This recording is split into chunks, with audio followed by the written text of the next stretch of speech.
Thank you, Senator Wong. Senator Milne. Thank you, Mr President. I rise to draw the attention of the Senate to the fact that the new Senate, just sworn in a matter of a few hours ago, is being asked, if the government has its way on this, to deal with a complex set of bills which go to the heart of addressing global warming and bringing down greenhouse gas emissions. And having listened to Senator Abetz, it makes it even more important that we don't deal with these in the rush that the government wants to do, because this is a matter where in 50 years' time people are going to look back on what this Senate did. They're going to look back and say, how is it possible, given what they knew at the time with regard to climate science, given that they knew at the time that we were reaching tipping points beyond which there is no return, given they knew at the time that ocean acidification is simplifying marine ecosystems, given that they knew the West Antarctic ice sheet was collapsing, given that they knew glaciers were retreating, given that they knew that extreme weather events were killing people all around the world and here in Australia, and yet they swore in people in the Senate and within hours wanted to bring on a complex set of legislation and vote down the only effective policy that this parliament has had to bring down emissions. And every minute that we stand here under the current legislation, greenhouse gas emissions are coming down. That is the fact of the matter. Look at the electricity sector, look at the sectors that are covered. And as to shutting down manufacturing, as Senator Williams talks about, well, let me tell you, hollowing out the manufacturing sector is the legacy of the Howard and Costello years. Hollowing out the manufacturing sector, undermining investment in further education is the legacy of those years. In 2006, there was the opportunity at the height of the boom to actually invest in education and in transition in the economy, and what did they do? They gave it out in tax cuts, left, right and centre, manna from heaven. Remember the debate? Rivers of gold, manna from heaven. Gave it out in tax cuts to people instead of investing in public transport, instead of investing in education and the kind of infrastructure that the future demanded. But now we're in a situation where Senator Abetz tells Australians that there is a carbon tax. There is not. We have legislation in this parliament which is an emissions trading scheme. That is what is the law in Australia as I stand here and speak. It is operating as a fixed price for 3 years and then transitioning to flexible pricing as of the 1st of July next year. So it is a lie to say to the Australian people that we don't have an emissions trading scheme. We do. The architecture is passed. Everything is in place. The Climate Change Authority was set up to recommend to the parliament the level that we should set for ambition, and that when that recommendation was made, the parliament was supposed to put that into the legislation to enable flexible pricing.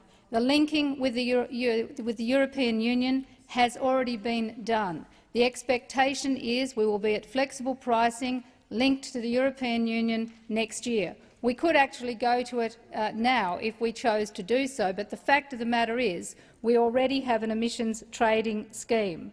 As to this notion that it is a blot on jobs, well, contrary to what Senator Abetz says, just in the news today, Californian company Solar Reserve, its CEO Kevin Smith, a Californian company, has said that it won't be investing in Australia because of the wind-back of climate framework policy. Around Australia today, we have a huge rollout of renewable energy and jobs because people can see that this is where the innovation is, this is where rural development is, this is where rural jobs are around Australia, and the community is embracing renewable energy, putting solar panels on their roofs, doing what they can with energy efficiency, because it may come as a shock to the coalition to learn that most people are actually anxious about the future because of global warming. And you pick up the paper over the weekend, and here you have Kiribati, a country in the Pacific which has just bought land in Fiji so that it can transfer its entire population. What does that say to this parliament? These are our Pacific Island neighbours who are already impacted by sea level rise, by saltwater incursion.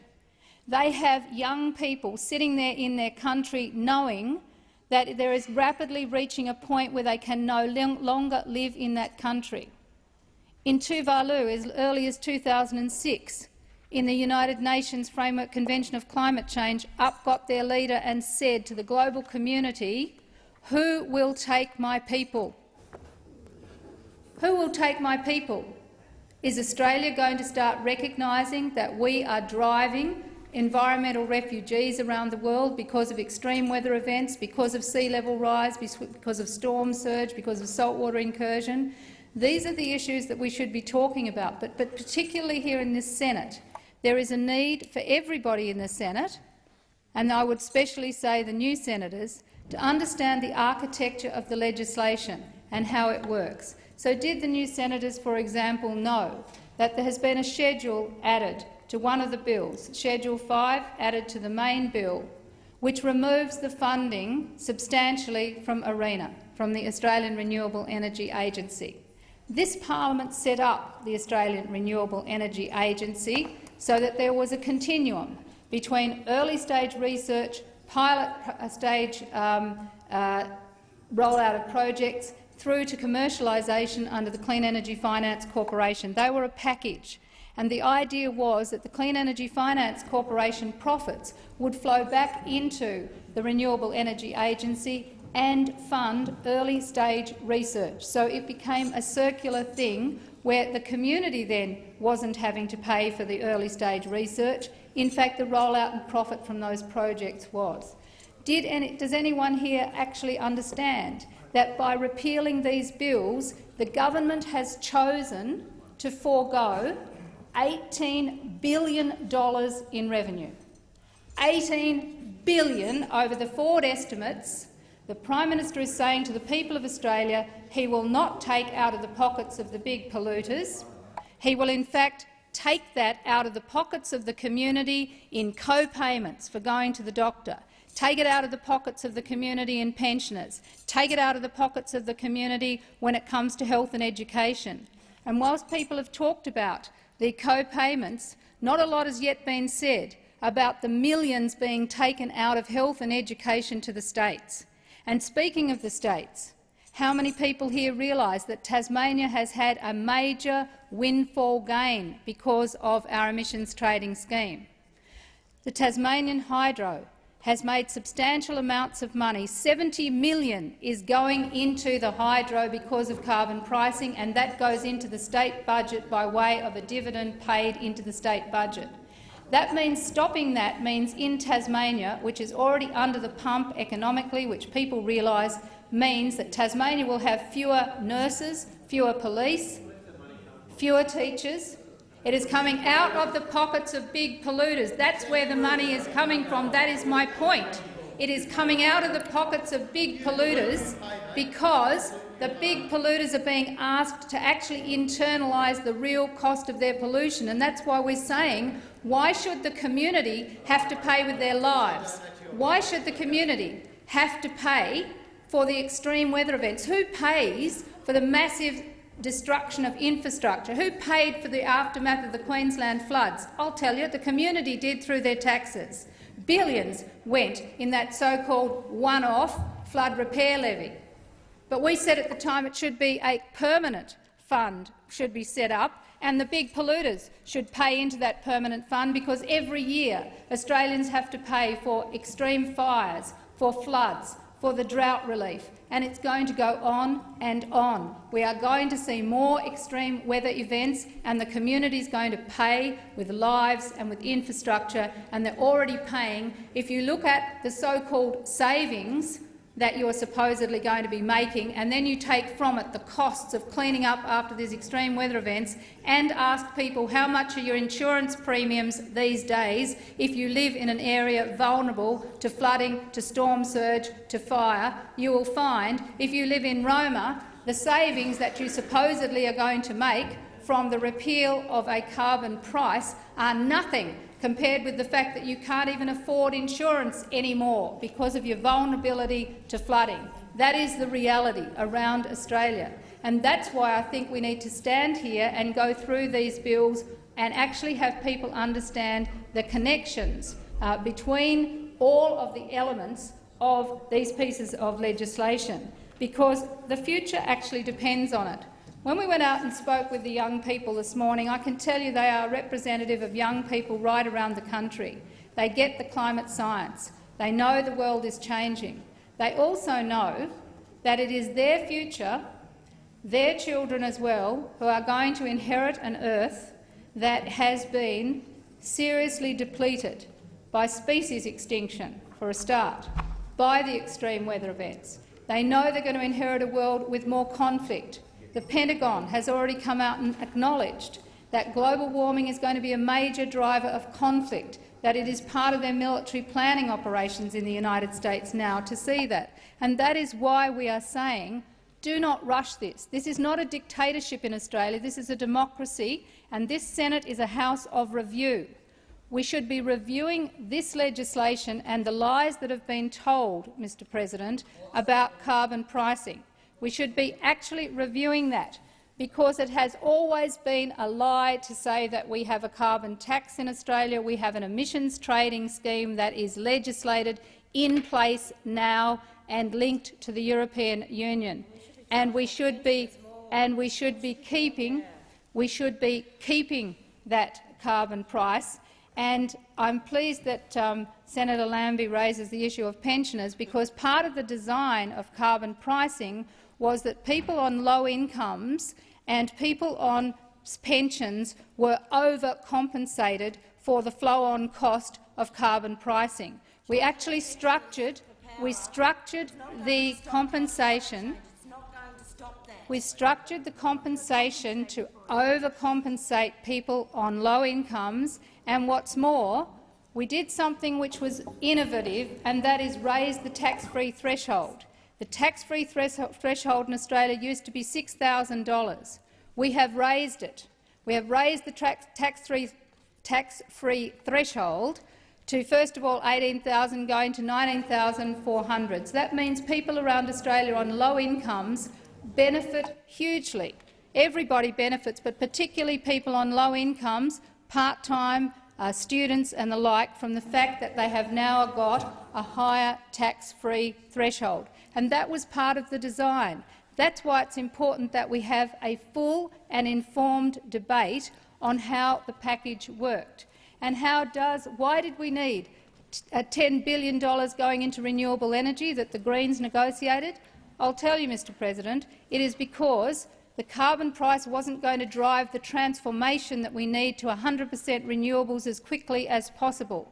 And that's why we added the Renewable Energy Agency and the Clean Energy Finance Corporation to the architecture to support a transition to a low-carbon economy. And as I said before, the Climate Change Authority, an important part of the architecture. It was based on what they do in the UK, where they recognised they needed an expert body to recommend to the parliament the levels of ambition that would be required to meet Australia's obligations as part of a global community trying to constrain global warming to less than 2 degrees. Now, the Greens are going to stand here and argue absolutely for the retention of our emissions trading scheme, for the retention of action on global warming, because, frankly, Mr. President, it is a global disgrace that we are behaving as an isolationist, inward-looking, selfish country in the global community. Just as Ban Ki-moon is calling a global summit, the UN Secretary-General, asking countries to put a higher level of ambition on the table, acknowledging the disaster that is climate change. And another one of the things over this weekend was scientists just reporting that we are very close to having a massive burst of methane go into atmosphere because of the thawing in the Arctic. A massive burst of methane which will set us back a very long time in terms of the urgency and in terms of what needs to be done. And let me tell you, Mr. President, by keeping the scheme we've got, We have a trajectory which we can increase, and we'll be able to do it in a way that doesn't have massive dislocation in the economy. But the longer you leave action on global warming, the longer you don't do what is necessary to do, by the time that you get around to doing it, the trajectory will be so steep that the dislocation will be huge. And we're already seeing the risk associated with investment in what will be stranded assets. And I have absolutely no doubt that the coal ports up and down the Queensland coast, the coal mines currently being proposed in the Galilee and Bowen basins, that they are going to end up as stranded assets, because the world is going to have to move, and move very fast. And that is why it beggars belief that a parliament in Australia, a nation which has prided itself in global responsibility, that this parliament would abuse the process of the parliament, race in here on the first day of a new Senate, try and drive through legislation that will impact on every person coming after us, and yet seems to be part of a game that the coalition wants to play, because the Prime Minister ran around Australia saying that Whyalla would be wiped off the face of the map, that former Senator Barnaby Joyce, now Lower House member, a roasted cost over $100 and the like. It was all untrue. All of it untrue, unsubstantiated nonsense has been out there, and that's why we need to make a considered and thoughtful judgment. And it really will be a situation, Mr President, where people will look back in 50 years and look at who was in here and ask themselves, why did those people vote the way they did in full knowledge? Were they so selfish that they didn't care about future generations? Were they so ignorant that they didn't read the science and understood what it meant? Or were they just involved in playing cheap political games? And I think that's what people have to actually stand here and recognise, that on this package of bills, on this issue, they will be judged. We will all be judged for the positions that we take. But I want to conclude by saying, Mr President, that whatever happens here in relation to these bills, just as former Prime Minister Rudd's decision to abandon what he then called the greatest moral challenge of all time, and it is an ethical, it is an intergenerational equity, it is a justice issue. He was right. In abandoning that in 2010, it turned the 2010 election into a climate election. And I can tell you, Mr President, the 2016 federal election will be a climate election in Australia.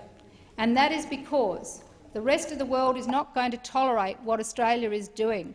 We will see not only the Chinese, the British, the Americans entering into all kinds of bilaterals which will give them enormous economic advantage, recognising that the main source of growth at the moment is going to be from innovation in the clean energy economy.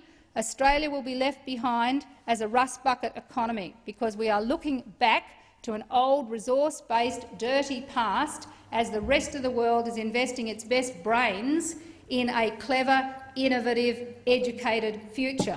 And that is why this choice today is about the past versus the future.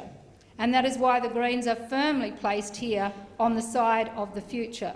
We accept the Climate Change Authority's recommendation that we need a 40 to 60% reduction in greenhouse gas emissions by 2030, and the community is rapidly coming to understand the costs of not acting on climate change.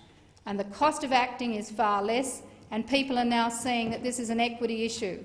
Why should $18 billion be kept in the hands of the polluters and taken out of the pockets of the community? That is what people are asking, and that is the question that has to be answered.